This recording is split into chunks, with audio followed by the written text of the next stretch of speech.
Tenemos en la línea al doctor Lauro Cortés, director del Hospital Universitario y quien amablemente cada semana nos está contestando llamadas para contestar también, válgame la redundancia, las preguntas, las cuestiones, las inquietudes de la gente de todo el tema que tiene que ver con el COVID-19. Doctor, buenos días, ¿cómo amaneces?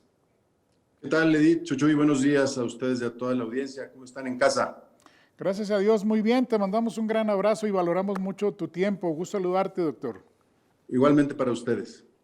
Doctor, ¿qué está pasando con esta pandemia? Afortunadamente las hospitalizaciones siguen a la baja, los números de nuevos contagios, los contagios activos, pero el número de muertes bastante preocupante, 413 muertos en el estado, tan solo en lo que va del mes de febrero. Estamos hablando de 21 días y de esos 413, 122 en Saltillo. ¿Por qué se sigue muriendo la gente, doctor? Sí, pues recuerden que durante todas estas pláticas que hemos tenido, hemos podido ver cómo lo que pasa en otras partes del mundo primero termina sucediendo también aquí en Saltillo y no tendría por qué ser diferente. La ola, esta cuarta ola que inició en Sudáfrica, inició rápido, descendió rápido, pero luego los hospitales se empezaron a llenar de pacientes, luego los hospitales empezamos a tener cifras altas de mortalidad o inclusive pacientes que ni siquiera llegaban al hospital, ¿verdad? Y esto tiene que ver con dos o tres factores. El primero es el tema de la vacunación. Lo que estamos observando es que muchos pacientes que están teniendo evoluciones tórpidas tiene relación con el hecho de que no fueron vacunados o que tenían esquemas de vacunación incompletos. Y el otro tema tiene que ver con las comorbilidades. Estamos viendo que pacientes que tenían alguna otra enfermedad concomitante, que estaban inmunocomprometidos por alguna enfermedad o por estar recibiendo, por ejemplo, terapia para evitar rechazo por un trasplante, o pacientes que tenían mal control de alguna enfermedad previa, están teniendo desenlaces tristes. Pareciera que esto va a terminar esta semana. Nosotros esperamos que ya para la próxima semana se estabilicen de nuevo el tema de los fallecimientos. Doctor, después de estos días que estamos viendo un poco, un pronóstico de terminar con esta ola, estaríamos, ¿qué tan posible es que veamos otra ola a la alza de contagios en este sentido? Bueno, ahorita en el mundo estamos viendo una ola, pero no es una quinta ola, es una cuarta ola que está sucediendo en Taiwán. Si ustedes seguramente lo han visto en las noticias, hay escenas dramáticas de hospitales rebasados en Taiwán, inclusive con pacientes siendo atendidos en la calle. Esto no tiene que ver con una nueva ola, sino que en el caso de Taiwán habían sido tan estrictas las medidas de distanciamiento y de movilización que se relajaron después y entonces ahora estamos viendo que Omicron está haciendo de las suyas allá. Todos los indicadores, y recuerden que también yo siempre hago referencia a los estudios que hace el Instituto de la Métrica y la Evaluación de la Universidad de Washington, y la última actualización, que fue a finales de mes, habla de que de aquí a mayo no tendremos ningún repunte con una nueva ola. Inclusive yo creo que conforme se actualicen esas proyecciones, esos algoritmos, iremos todavía, a lo mejor probablemente, finales del verano, principios del otoño. Estaríamos hablando ya, digamos, nos perfilamos a ya ver con más normalidad al tema del COVID. Sí, pareciera que estaríamos ya entrando a una fase endémica, a una fase estacional. Ahora las grandes preguntas están en relación a si vamos a tener que vacunarnos, como pasa con la influenza, ¿no? Que año con año tenemos que estarnos vacunando con la vacuna específicamente diseñada para ese año, ¿sí? Eso de la discusión la tienen los científicos, los investigadores, muy probablemente tengamos respuestas en un par de meses. Muy bien, están ya llegando preguntas. Una de ellas dice, por favor, ¿le puede hacer al doctor la siguiente pregunta? Si una persona tuvo todos los síntomas de COVID, pero su prueba de antígenos que se hizo en los 2 primeros días salió negativa, ¿qué tiene que hacer para saber si tuvo o no el virus? Ahí tendría que haberse aislado, ¿verdad? Porque lo que debimos haber hecho era una prueba de PCR, en virtud de que habían pasado nada más 2 días. Entonces podríamos haber estado en ese periodo de ventana en donde la prueba de antígeno sale negativa. No sé cuántos días hayan transcurrido desde que esto sucedió. No sé si está platicando de algo que sucedió hace mucho o inclusive todavía está actualmente pasando por este periodo de 14 días. Ahí lo que habría que hacer es hacer una PCR o no tiene ninguna ventaja clínica, pero en el caso de que él quisiera saber cuál es su estado de defensa, su estado inmunológico, hacerse algunas pruebas de anticuerpos. Pero les digo, me hace falta más información para poder hacer una recomendación. ¿Y cuánto tiempo tendría que pasar para hacerse la prueba de anticuerpos? Habitualmente después del 3er día. Ok. Pero igual, ya con las vacunas también pues hemos generado anticuerpos, ¿no, doctor? Claro, definitivamente, sí. Habría que ver también cuál es su estado inmunológico basado en vacunación. Claro. Nos preguntan también que hay de cierto que personas con COVID no deben utilizar antibióticos en su tratamiento. Es 100% cierto. Y felicito a la persona que hizo esta pregunta porque cada vez nos convencemos más de que el uso indiscriminado de antibióticos es muy riesgoso, no solo por los efectos indeseables o colaterales que puedan tener, sino por el tema de la resistencia a antibióticos, la resistencia antimicrobiana. Los seres humanos podemos enfrentar un riesgo elevado en un futuro cercano si es que llegamos a desarrollar inmunidad para todos estos antibióticos de los que disponemos actualmente y luego, en el momento en que necesitemos uno, no tengamos de qué echar mano. Claro. Entonces, ese es el motivo por el cual inclusive la ley en el país se cambió hace algunos años y ahora no se venden antibióticos sin receta. Pero independientemente de que alguien pueda vender un producto o no, yo como paciente tengo que entender que si necesito eventualmente usar un antibiótico, debe ser un médico que me lo recete.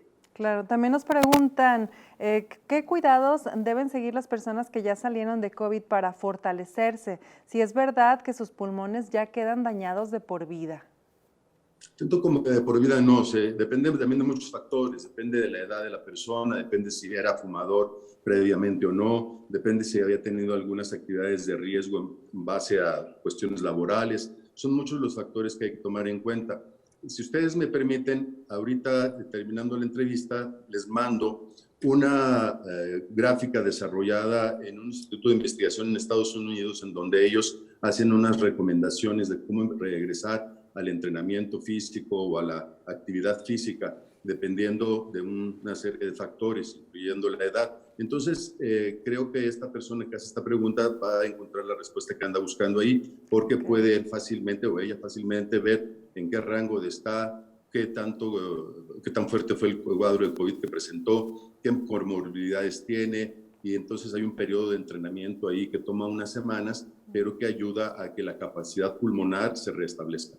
Excelente. Otra pregunta dice, doctor, si me puse el refuerzo de COVID hace 3 semanas, ¿ya me puedo aplicar la vacuna de la influenza entre hoy o mañana? Sí, definitivamente. También esa pregunta ha sido repetitiva. Qué bueno que sale porque hay que reforzar el concepto. La vacuna de COVID se puede poner simultáneamente en el brazo derecho o izquierdo y la de influenza en el otro brazo restante, ¿verdad? Sin problema. Ahí vale la pena, hay vacuna disponible. Hay 2 tipos de vacuna de influenza. Una tiene 3 cepas del virus atenuado y otra tiene 4. Entonces, es cuestión de ver cuál es la que está disponible en el centro de salud a la que esta persona habitualmente acude. Doctor, nos pregunta, mi papá amaneció hoy con temperatura y náuseas y trae dolor en el cuerpo, ¿qué puedo hacer? Ahí vale la pena acudir a un servicio médico para que hagan una valoración. La valoración debe de incluir hacerle una prueba de antígenos. Vale la pena también saber si esta persona, la edad que tiene, si tiene alguna enfermedad concomitante y hacer una historia clínica más profunda para ver por dónde pudiera estar el hecho de que esta persona está cursando con lo que parece ser un cuadro infeccioso. Otra pregunta dice, doctor, mi economía no es tan buena. Sin embargo, nos dicen que tenemos que seguir usando cubrebocas, usando gel y usando Lysol. No tenemos para tanto. ¿Cuánto tiempo vamos a seguir usando estas cosas? Fíjate que también esa es una extraordinaria pregunta, porque de repente agentes económicos nos hacen pensar que si no disponemos de todo este armamentario de desinfectantes y de barreras físicas, estamos en riesgo. Y no, la verdad es de que nosotros los seres humanos somos los que nos ponemos en riesgo cuando hacemos actividades riesgosas, valga la expresión, al no respetar la sana distancia, al estar en lugares cerrados sin el cubrebocas, al no tener higiene suficiente. Y con esto me refiero, por ejemplo, a estornudar y emitir el producto del estornudo al aire libre, sin cubrirnos, en fin. Entonces, yo creo que una buena respuesta para esta persona es ser muy sensato, ¿no? Y, por ejemplo, en el caso de los cubrebocas, también lo hemos comentado antes, yo he visto cubrebocas reutilizables de tela, hechos de forma artesanal, que inclusive tienen 3 capas y tienen una calidad muy, muy buena.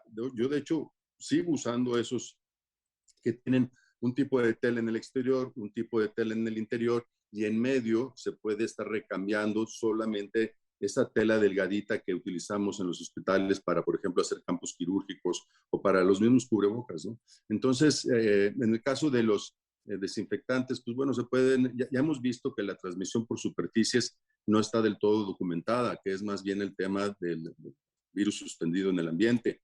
Entonces, con cualquier material higiénico que tengan en casa, sin que sea costoso y sin que sea de una marca específica, con eso debe de ser suficiente. También nos preguntan sobre la efectividad, que nos dé su opinión sobre la efectividad de la vacuna de CanSino, que ahora pues se busca aplicar incluso como primeras dosis para personas que tienen, pues que han estado rezagados, que no llevan ni siquiera una vacuna. Sí, está muy bien. Hay que recordar, la mejor vacuna es la que está puesta en el brazo, ¿verdad? Y no tener ninguna es riesgoso. Entonces, es una muy buena opción. A estas alturas hay que recordar que han pasado ya tantos meses que las vacunas han demostrado su efectividad. Entonces, sí vale la pena ponérsela, definitivamente. Muy bien. Excelente. Vamos a colocar la imagen de la gráfica que nos envió el doctor de cómo en los diferentes países están volviendo ya a la normalidad. ¿Qué nos dices de esta gráfica, doctor? Bueno, ahí podemos ver, por ejemplo, todos los países nórdicos, cómo han ido ya poco a poco relajando las medidas que tenían de distanciamiento o las restricciones que tenían para viajar. Hay que tomar en cuenta que estos países, bueno, tienen niveles culturales y educativos muy altos, ¿no? Entonces, eso puede ser un factor que también está jugando a favor de que ellos tengan un poquito más de libertades. Y vuelvo a lo que comentaba hace un momento, en la medida en la que todos seamos sensatos, juiciosos y responsables, pues podremos regresar a una normalidad más pronto. Yo creo que la pandemia también nos ha enseñado mucho, hemos aprendido mucho. Yo se los digo mucho a los residentes aquí en el hospital. Esta pandemia por primera vez nos puso a todos, a viejos, a jóvenes, a maestros, a alumnos, en una misma circunstancia, a necesitar aprender juntos al mismo tiempo de una enfermedad que no conocíamos y entre todos utilizar ese conocimiento colectivo, esa masa de conocimiento para poder adaptar más rápidamente a nuestra vida diaria los conocimientos adquiridos. Entonces, si esta pandemia nos está enseñando que el tema tiene que ver mucho con higiene, que tiene que ver mucho con respeto, que tiene que ver mucho con la sana distancia, los hábitos higiénicos, pues bueno, quedémonos con ese aprendizaje para siempre. Una última pregunta, doctor. Una madre de familia dice, vamos a regresar a clases presenciales, pero me da miedo el COVID para mis hijos. ¿Qué recomendaciones hacerle a los padres de familia ahora que ya estamos a punto o casi a unos días de regresar al 100% a clases presenciales? Sí, fíjate que esta señora que hace la pregunta puede estar tranquila. En el subcomité COVID de la región sureste hemos tratado profusamente ese tema, profusamente por mucho tiempo, todas las semanas. La Secretaría de Educación Pública ha hecho un trabajo extraordinario para pilotear cómo regresar a clases. También han hecho un trabajo muy bueno en relación a verificar cuál es el estatus, perdón, de la infraestructura de las escuelas. Los padres de familia se han unido mucho para solventar algunas deficiencias que eventualmente podrían tener algunos de los planteles. El seguimiento que se le ha dado a los casos que han sido positivos también ha sido muy juicioso. En fin, en la última reunión que tuvimos el martes pasado se presentaron unos resultados en donde fehacientemente se demostró que los niños o los maestros que habían salido positivos en algunas unidades piloto no se habían contagiado en los salones, se habían contagiado en actividades extraescolares. Entonces, el regreso a clases es seguro y lo más importante, no podemos exigirle a la escuela que se haga algo que en casa no hacemos. Claro. Volvemos al tema cultural y educativo. Si nosotros desde casa enseñamos cuáles son los cuidados que debemos de tener, los niños los van a repetir en las escuelas, ¿sí? Entonces, dicen que los niños aprenden lo que ven. Entonces, un niño que vaya bien capacitado, por así decirlo, de medidas de distanciamiento, de restricción, en casa va a la escuela y hace lo mismo. Inclusive con los demás niños te ayudan a mantenerse seguros. Así que debe ser una situación, entiendo, preocupante, pero primero Dios, todo va a estar bien, va a ver. Muy bien. Doctor, te agradecemos muchísimo. Tu tiempo es muy valioso, ya te toca ir a hacer el recorrido mañanero con todos tus pacientes para ver cómo amanecieron ahí todos los que están internados en el hospital. Te mandamos un gran abrazo y nuestro reconocimiento de siempre. Gracias, muy amable. Aparte hoy tenemos el informe del rector, claro, así que hay que estar pendientes de lo que nos va a decir. Muy bien. Gracias, doctor. Gracias Buenos días. a todos, que estén bien en casa. Cuídense mucho. Nos vemos pronto, doctor. Cuídese mucho. Bye.